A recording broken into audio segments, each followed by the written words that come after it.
Herkese merhabalar. The Unseen Chapters, ben Yağmur. Bu video podcastimizde iki efsanenin özdeşleşmesiyle birlikteyiz. Şimdi çayınızı kahvenizi ya da size her ne iyi geliyorsa onu alın. Ben bana iyi geleni aldım. Hazırsanız The Unseen Chapters başlıyor.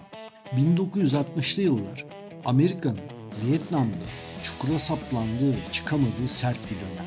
Amerika topraklarında ise halk kızgın, öfkeli ve protestolarla dolu bir süreç yaşanıyor. John F. Kennedy'nin "Ay'a gideceğiz, ayak basacağız" projesi bu durumu tersine çevirecek bir stratejiyle Amerika, Vietnam çukurundan çıkabilmek için, toplumla barışabilmek için ve askeri sorunlarına arka plana atabilmek için yepyeni bir kahramanlık serisini inşa etmeyi planlıyor. NASA Kahramanları Projesi. Bu Sovyet kozmonotlarla aralarında geçen Ay'a ilk gidenin kazanacağı bir rekabette Sovyetler ilk uzay yürüyüşünü gerçekleştirerek bir adım öne geçmiş olsalar da asıl büyüklüğü gösterecek olan Ay'a ilk adım atmaktı.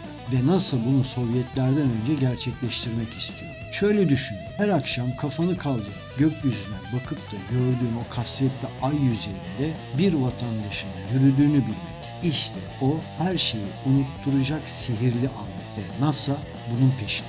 Gelinen nokta şuydu. Amerika Vietnam çukurundan çıkmaya çalışıyor. Umutlar Kennedy'nin işaret ettiği NASA projesine bağlanmış. NASA Sovyetlerle yarışıyor ve o sırada Jim Lovell adlı bir astronot o dönemler $1 kiraladığı Chevy Corvette C3 ile NASA otoparkında astronot adaylarını kıskandırırcasına hava atıyor. Şimdi az sonra Jim Lovell'ın $1 nasıl kiraladığını öğreneceğiz. Ve tüm bu bekleyişin sonunda 20 Temmuz 1969 geldi çattı. Neil Armstrong Ay'a attığı o ilk adım ile toplumun ilgisini bir anda değiştirdi. Vietnam protestoları devam etse de artık eskisi gibi ilgi görmüyordu. Amerika yeni kahramanlık serisini inşa etmiş ve şimdi bu temele yeni mihenk taşları ekleme projelerine geçmişti. Armstrong'un Ay yürüyüşünden sonra Amerika'da uzay bizimdir propagandaları yaygınlaşırken toplum yavaş yavaş NASA'ya olan desteğini kutlamalarla gösteriyordu. Bir dönem askere çağrı olarak yürütülen propaganda afişleri artık NASA'nın afişleriyle süsleniyor. Bu atmosferde 1969'un sonlarında Apollo 12 ekibi yeni bir göreve hazırlanıyor. Charles Conrad, Richard Gordon ve Alan Bean. Kasım 1969'daki görevden döndükten sonra Chevrolet'in özel anlaşmalı bayisi ve eski Indy 500 şampiyonu Jim Ratman'a özel bir sipariş verdi. Bu NASA'nın bir ödülü değil, kahramanlarla bir otomobil markasının kurduğu özel bir bağın sembolüydü. Bu 3 araç tamamen onlara özel Ay modülünün renkleriyle yani altın ve siyah renklerinde olacak. Teslim alındığında araçlar standart Corvette'lerden sadece tasarımlarıyla farklıydı. Mekanik bir değişiklik yapılmamıştı. Çünkü Corvette zaten yeterince güçlüydü. Bu tasarım hiçbir Corvette C3'e sahip olmayan bir özellikte olacak ve bu araçları daha da özel kılıyor. Kasım 1969'da Apollo 12 görev için hazırdı. Amerika'nın her eyaletinden insanlar fırlatma alanının çevresine toplandı. Piknik havasında fırlatışı izledi. Apollo 12 ekibi başarılı bir görev dönüşü gerçekleştirip birer astronot olarak gittikleri ay görevinden birer ulusal kahraman olarak döndüler. 1960'lı yıllar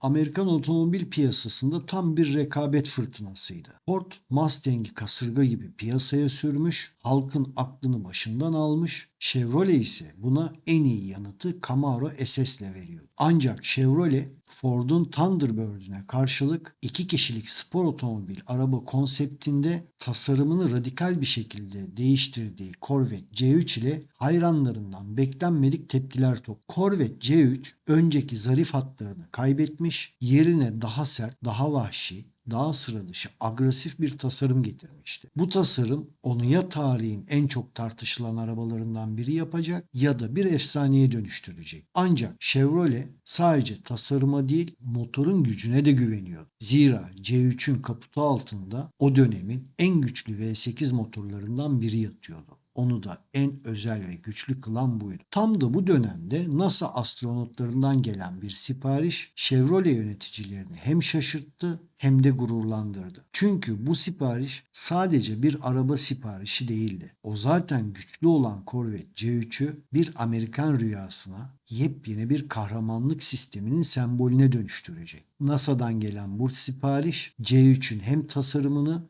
hem de mekanik gücünü resmi olarak tescil ediyor. Özellikle astronotlar için özel olarak tasarlanan renkler ve bazı özellikler ve en dikkat çekici fark araçların boyasıydı. Bu 3 Corvette Lunar Ay modülünün renklerine uyacak şekilde Riverside altın rengi üzerine siyah vurgu çizgileriyle özel olarak boyanmıştı. Bu arabanın bir sanat eseri gibi ay göreviyle eşleşmesini sağlıyordu. Bu özel tasarım o dönemde efsanevi otomobil tasarımcısı olan Alex Tremulis tarafından astronotların da katkısıyla yaratılmıştı.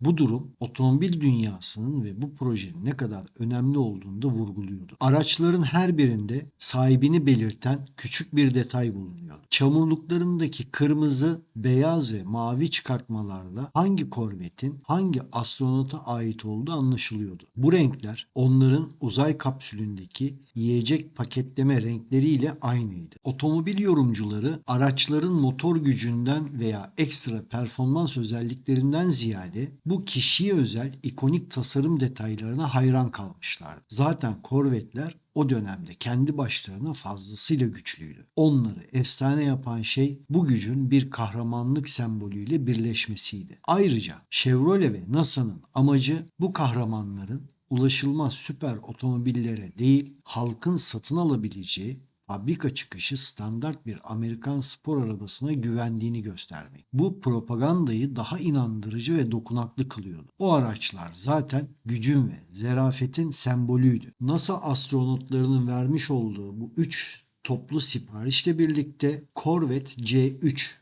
isminin yanına bir de özel isim ekleniyor. Stingray. Artık Corvette C3 sadece Corvette C3 değil, Stingray olarak adlandırılıyordu ve böyle anılıyor. Chevrolet Corvette C3 yani Stingray rekor bir süre boyunca üretimde kalarak C4 ve C5 gibi yeni nesillere kapı araladı. Ancak efsanenin asıl yeni bölümü bir yarış pistinde bambaşka bir isimle doğacak. Callaway Corvette. Corvette zaten Amerikan yollarının ve uzay kahramanlarının bir sembolüydü. Ancak Callaway bu sembolü pistlere taşıdı. Sadece güçlü değil, aynı zamanda yenilmez bir şampiyona dönüştü. O pistlerdeki gücü, kudreti ve karizmasıyla Callaway Corvette bir Amerikan rüyasını sadece garajlarda değil, aynı zamanda uluslararası yarış sahnelerinde de yankılandığını gösterdi. Böylece Corvette sadece halkın değil, hız tutkunlarının da aradığı ulusal bir simge haline geldi. Efsanenin dönüşümü bölümünü burada noktalıyoruz. Bir sonraki video podcastimizde Callaway Corvette ile birlikte olacağız. Bir video podcastin daha sonuna geldik. Beğeni ve abone tuşlarının hatırını sormayı unutmazsanız memnun olurum. Unutmayın,